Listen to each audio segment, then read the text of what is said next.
अगला प्रश्न आपसे पूछा गया 15 और -16 किसी द्विघात समीकरण के मूल हैं तो समीकरण ज्ञात करिए। हम आपको बता चुके हैं समीकरण क्या है। द्विघात समीकरण एक्स स्क्वायर माइनस मूलों का योग गुणा एक्स प्लस मूलों का गुणनफल बराबर होता है 0। वैल्यू रखिए एक्स स्क्वायर माइनस मूलों का योग हो जाएगा -16 और 15 को ऐड करेंगे तो माइनस का 1 आएगा इंटू एक्स प्लस मूलों का गुणनफल करेंगे तो आपको मिल जाएगा 16 पंजे 80, 16 एकम 16 8 24 माइनस का 240 बराबर 0। तो समीकरण हो जाएगा x square plus x minus 240 बराबर 0। देखिए कौन सा ऑप्शन करेक्ट है। इस तरीके से दूसरा ऑप्शन बिल्कुल करेक्ट हो जाएगा। अगला प्रश्न दोस्तों एवरेज से फिर पूछा गया। सेक्शन ए और बी का सम्मिलित औसत वजन ज्ञात करना था आपको। यदि ए बराबर 40 स्टूडेंट थे और औसत इस क्लास का था 36 केजी और बी सेक्शन में 50 स्टूडेंट थे, इनका औसत 45 केजी था। पूरी क्लास का एवरेज दोस्तों कैसे निकलता है। अगर दोस्तों हम इनको n1 मान लेते हैं, इनके औसत को a1, बी सेक्शन को n2 और इनके औसत को a2 मान लेते हैं, तो क्या होता है n1 a1 plus n2 a2 upon n1 plus n2 ये होता है। निकालिए 36 गुणा 40, 36 गुणा 40 प्लस 50 गुणा 45 बटे 40 प्लस 50 हो जाएगा 90। 1440 प्लस 2250 बटे 90। जब आप इसको हल करेंगे तो आपको मिलेगा 41। अर्थात दोस्तों पूरी क्लास का जो एवरेज हो जाएगा वो 41 हो जाएगा। दूसरा ऑप्शन करेक्ट है। अगला क्वेश्चन दोस्तों आपसे पूछा गया ग्रुप डी में दोस्तों इस टाइप का प्रश्न एक जरूर आ रहा है। आपको उस ग्रुप का चयन करना है जिसमें संख्याओं के बीच वही संबंध है जो इन समूहों के बीच है। आप दोस्तों इन दोनों का अंतर निकालिए। पहली और लास्ट संख्या का अंतर आएगा 5, इसका स्क्वायर कर दीजिए तो आपको बीच की संख्या मिल जाएगी। सेम यहां लगाइए 12 और 16 का अंतर 4 आएगा, इसका स्क्वायर करेंगे तो आपको बीच की संख्या मिलेगी। अब दोस्तों आप इन ऑप्शंस में सेम कंडीशन फिट करेंगे तो देखिए चौथे ऑप्शन में ये कंडीशन फिट होगी। 18 और 14 का अंतर 4 है और इसका स्क्वायर जो है 16 है बीच वाला। तो इस तरीके से चौथा ऑप्शन इसका बिल्कुल करेक्ट होगा। अगला प्रश्न आपसे फिर पूछा गया दो संख्याओं का योग 27 है। एक संख्या का 5 गुना दूसरी संख्या के 4 गुने के बराबर है, तो छोटी संख्या ज्ञात करिए।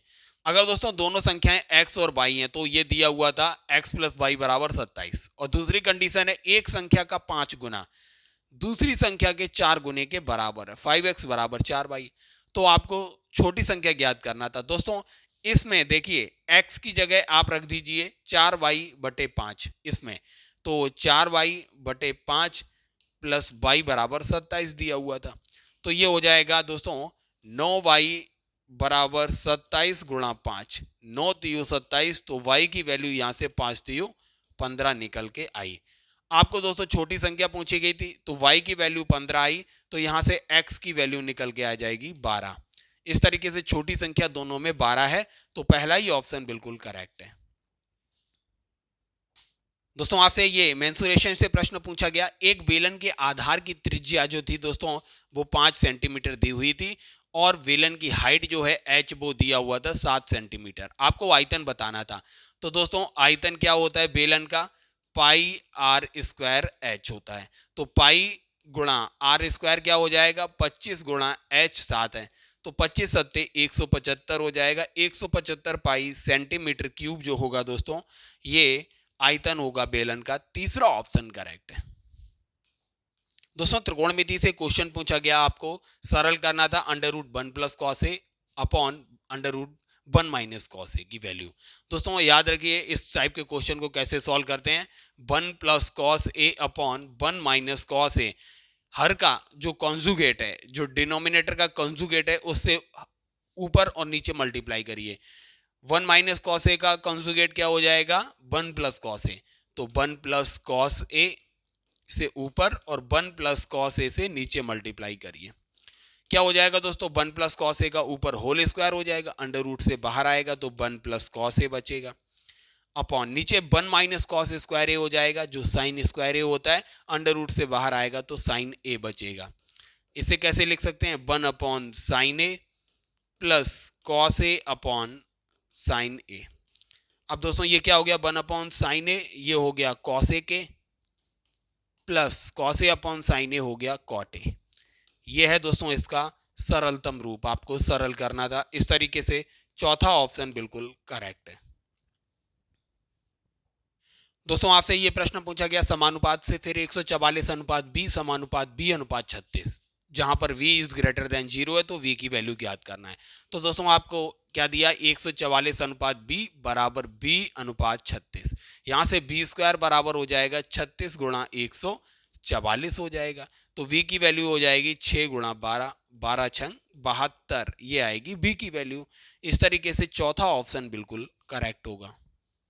वर्ग की प्रॉपर्टीज दी हुई थी, वर्ग के संबंध में कौन सा कथन सत्य है ये पूछा था, तो आपको वर्ग की प्रॉपर्टी पता होनी चाहिए। ये चार ऑप्शन दिए हुए थे, सभी कोण बराबर होते हैं। बिल्कुल दोस्तों आपको पता है जो वर्ग होता है, वर्ग के चारों कोण जो होते हैं बराबर होते हैं और 90 डिग्री होते हैं। सभी भुजाएं समांतर नहीं होती हैं दोस्तों, ये गलत है। वर्ग की सभी भुजाएं समांतर नहीं होती हैं, विकर्ण बराबर होते हैं दोस्तों, ये बिल्कुल करेक्ट है। वर्ग जो है, वर्ग के विकर्ण बिल्कुल बराबर होते हैं, सभी भुजाएं इसकी बराबर होती हैं, ये बात भी बिल्कुल करेक्ट है। वर्ग की जो है चारों भुजाएं दोस्तों बराबर होती हैं, याद रखिए इसके चारों कोण 90 डिग्री होते हैं और इसके जो विकर्ण हैं ये भी एक दूसरे के बराबर होते हैं। ये तीन प्रॉपर्टी आपको याद होनी चाहिए थी, तब आप इस क्वेश्चन को इजीली हल कर सकते थे। इस तरीके से देखिए ए, सी और डी कथन जो है बिल्कुल करेक्ट है। दोस्तों आपसे अगला प्रश्न त्रिकोणमिति से पूछा गया, सर्व समीकरणें आपको दी गई थी, बताना था कौन सी सत्य नहीं है। तो इजीली आप बता सकते हैं, अगर आपको ये दोस्तों याद होना चाहिए आपको, जैसे sine square theta plus cos square theta जो होता है वो 1 होता है, आपको याद होना चाहिए। ऐसे ही आप देखेंगे सेक और टेन में जो रिलेशन होता है, sec square theta minus tan square theta ये भी 1 होता है, cosec square theta minus cot square theta ये भी 1 होता है। तो आपको ये तीनों रिलेशन याद होने चाहिए थे। वैसे आप हल कर सकते हैं, लेकिन याद होंगे तो आप बहुत आसानी से इसे टिक कर सकते हैं। जैसे आप देखेंगे कॉसेक स्क्वायर थीटा को 1/sin स्क्वायर थीटा लिख सकते हैं, कॉट स्क्वायर थीटा को cos square theta upon sine square theta लिख सकते हैं। इस तरीके से ये हो जाएगा दोस्तों, साइन स्क्वायर थीटा एलसीएम हो जाएगा और ऊपर हो जाएगा 1 माइनस कॉस स्क्वायर थीटा, तो 1 minus cos square theta sine square theta हो जाएगा अपॉन साइन स्क्वायर थीटा। तो ये इस तरीके से क्या हो गया, 1 आएगा। ये दोस्तों यहाँ पे हल किए जा सकते हैं, लेकिन ये चीजें आपको इजीली याद होनी चाहिए। तो तीसरा ऑप्शन बिल्कुल करेक्ट है, tan square theta plus cot square theta जो है ये 1 नहीं होता है, इसलिए तीसरा ऑप्शन गलत था। अगला प्रश्न है दोस्तों आपका, श्रृंखला दी हुई थी, आपको बताना था इस प्रश्नवाचक चिन्ह की जगह क्या आएगा। अगर दोस्तों आप देखेंगे 3 का दोगुना करेंगे तो आएगा 6, 6 में 2 जोड़ेंगे तो आपको मिल जाएगा 8। वहीं आप अब अगली संख्या जो है 8 को दोगुना करेंगे तो मिलेगा 16। अब इसमें से -2 करेंगे तो आपको मिलेगा 14। मतलब दोस्तों एक बार आपको दुगना करके 2 जोड़ना है और अगली बार दुगना करके 2 घटाना है। इसी तरीके से ये श्रृंखला आगे बढ़ रही है। अब देखिए यहाँ पे 2 घटा दिया तो अब 14 दूनी 28 में प्लस 2 करना पड़ेगा तब 30 आएगा। 30 दूनी 60 में अब -2 करना पड़ेगा तब 58 आएगा। अब -2 किया तो 58 दूनी जो हो जाएगा 116 होगा, इसमें आपको प्लस का 2 करना पड़ेगा तो 118 जो आएगा प्रश्नवाचक चिन्ह की जगह पर आएगा। इस तरीके से दूसरा ऑप्शन बिल्कुल करेक्ट हो जाएगा। अगला प्रश्न दोस्तों आपसे पूछा गया था कि 2 minus P x square plus 2 P x minus P plus 1 बराबर 0 के मूल समान हो तो पी की वैल्यू क्या होगी। दोस्तों द्विघात समीकरण में आपको यह चीज पता होनी चाहिए कि जब मूल समान होते हैं तो डी की वैल्यू जो विविक्तकर होता है ये 0 के बराबर होता है। ये क्या होता है, बी स्क्वायर माइनस 4ac बराबर 0 हो जाएगा। तो यहां से देखिए b क्या है, x का गुणांक जो होगा वो b होगा, 2p है तो 2p का स्क्वायर 4p स्क्वायर हो जाएगा, -4 इंटू ए क्या है, एक्स स्क्वायर का गुणांक 2 माइनस पी हो जाएगा, और c क्या है दोस्तों, माइनस का p प्लस 1 जो है ये c है।